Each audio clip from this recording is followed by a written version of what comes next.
Guinea is experiencing political unrest as a result of a military takeover in 2021. Public demonstrations, crackdowns, and worries about the nation's democratic future followed the coup. The military regime imposed restrictions on freedom of speech, disbanded the parliament, established the National Transitional Council, and appointed civilians to high positions. Russia has been observing all that has been going on in Guinea. According to Russian government spokesperson Dmitry Peskov, the government is paying particular attention to the impact of Guinea's political situation on the metals market and the operator Rusal. In a turn of events, Guinea's military leaders have protested to Russia's ambassador after his embassy reportedly warned of possible unrest in the capital, Conakry. The warning was sent after Colonel Mamady Doumbouya, the head of the military government, dissolved the government and mandated the closing of all borders last week. Guinean media claimed that Ambassador Alexey Popov expressed regret to the regime for what he described as a miscommunication.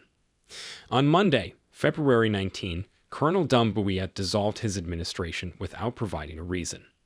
In addition, he commanded that the financial accounts and passports of ministers who had been fired be frozen. Colonel Doumbouya's decision prompted the Russian embassy in Guinea to warn Russian citizens to exercise caution as there may be disturbance in Conakry, the capital of the West African state. An official from the military leader's foreign ministry summoned Mr. Popov to a meeting as part of its furious reaction. Mr. Popov stressed the fact that it was a misunderstanding and a false translation of what was published. He said the announcement was published only in Russian for Russian citizens. Mr. Popov stated that the event would not impact relations between the two countries, and the military government accepted the apologies. The military leaders who seized power in Mali, Niger, and Burkina Faso have turned their backs on France and the ECOWAS regional grouping in West Africa in favor of Russia. Colonel Doumbouya has made an effort to keep cordial ties with all parties, nevertheless. By the end of 2024, he has pledged to hold elections to reinstate democratic governance. The dialogue today between the opposition, civil society, and the coup leaders seems more broken than ever. Colonel Doumbouya had pledged to ECOWAS, the Economic Community of West African States, to return power to civilians by the end of 2024, but the prospect of holding new elections seems a long way off. Several factors might hinder the 2024 elections. Colonel Mamady Doumbouya has come under fire for his lack of openness and procrastination in carrying out the agreed-upon switch to civilian rule. Questions have been raised concerning the leader's willingness to hold elections at all because neither the anticipated date for elections nor the procedure itself has been made apparent. Doumbouya sparked more uproar when he revealed intentions for a 2024 constitutional referendum. Concerns concerning possible attempts to strengthen the military leader's hold on power are raised by the lack of clarity surrounding the specifics of the planned reforms and the referendum procedure. There is cause for concern over possible conflicts between the military and dissident voices, given the present limitations on the freedom of the press and assembly, as well as previous incidents of violence during protests. This could cause more disruptions or delays in the election process. The unique aspect of the Guinean scenario is that the military removed a president who had disregarded the two-term limit outlined in the Constitution, even in the face of strong public opposition to the extension of the term limit and its legally questionable grounds. The military rulers in Guinea have permitted limited public discussion on true constitutional improvements, notwithstanding the exclusion of significant opposition voices. Proposed changes include strengthening the nation's two-term presidential term limit, putting tighter safeguards against political meddling for independent entities, and exposing executive appointments to parliamentary monitoring. Bear in mind that the Guinean military regime has notably declined to join the alliance of military leaders that have actively challenged ECOWAS while recognizing one another's illegitimate claims to power. This opposition to military authority is indicative of Guinea's strong democratic movement and civil society.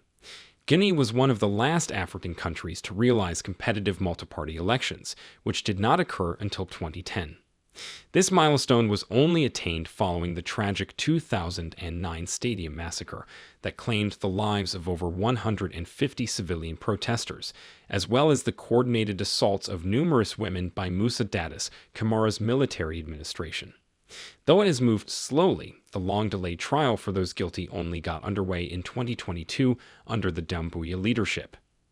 Bear in mind that a drama played out in November last year for Moussa Dadis Camara, as he was briefly freed from prison in a jailbreak. Camara was apprehended again on November 4, just a few hours after an armed commando broke him out of Central House Prison in Conakry. According to his attorney, Pepe Antoine Lama, the imprisoned former president was abducted by armed men and did not voluntarily take part in the breakout. Nonetheless, a judicial source claimed, speaking under anonymity, that the armed and masked troops who showed up in the jail said they had come to free Captain Dadis Camara.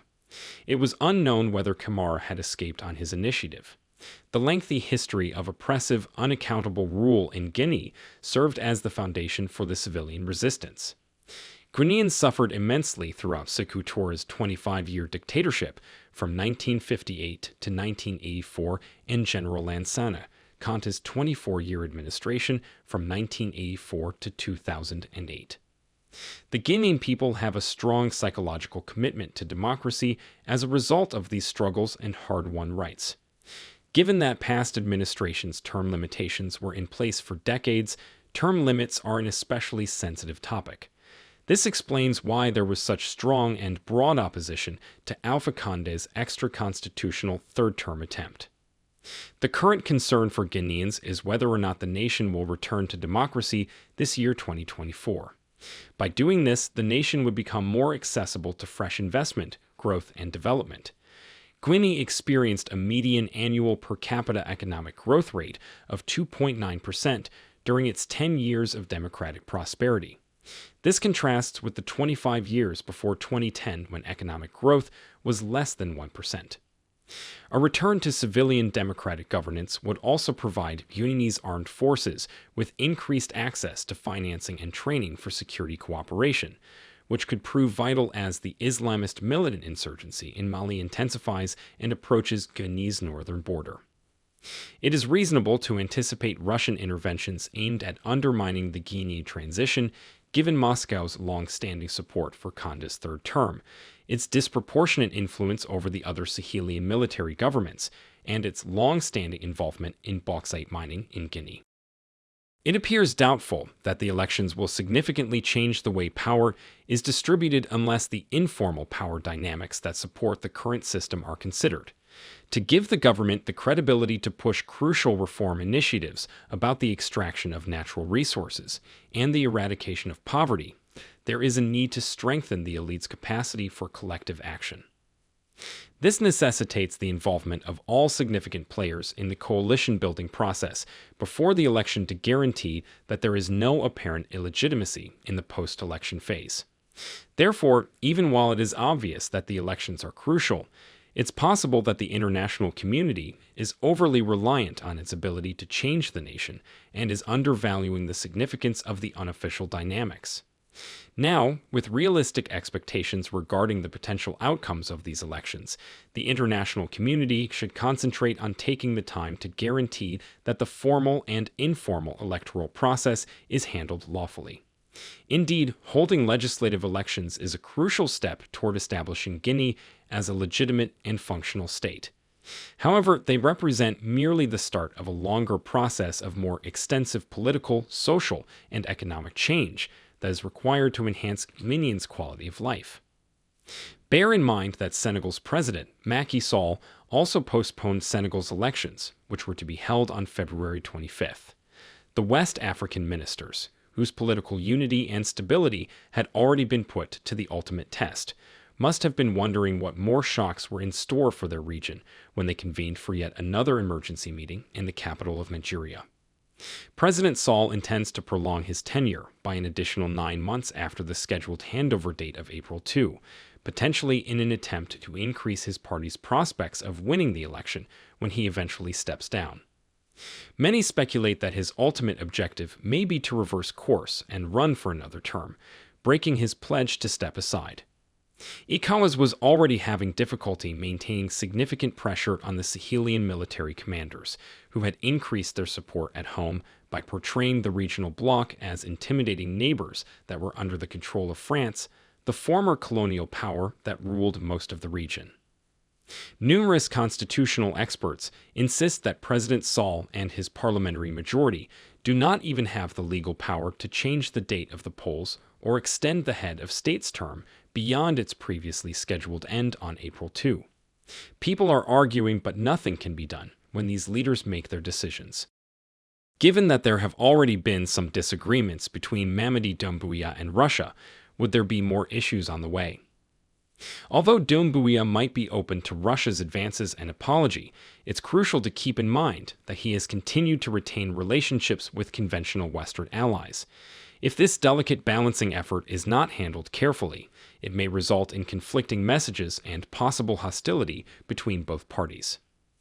Guinea's human rights record has historically drawn criticism from the West, and Doumbouya's government has also been under fire in this area.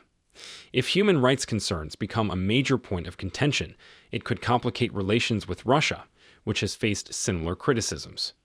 The latest event, in which the Russian embassy forewarned of possible instability in the wake of Guinea's government breakdown, underscores the intricate network of connections encircling Guinea's military leadership. It emphasizes how internal political dynamics can get complicated and tensions with military regimes can arise as a result of Russia's increasing influence in African countries.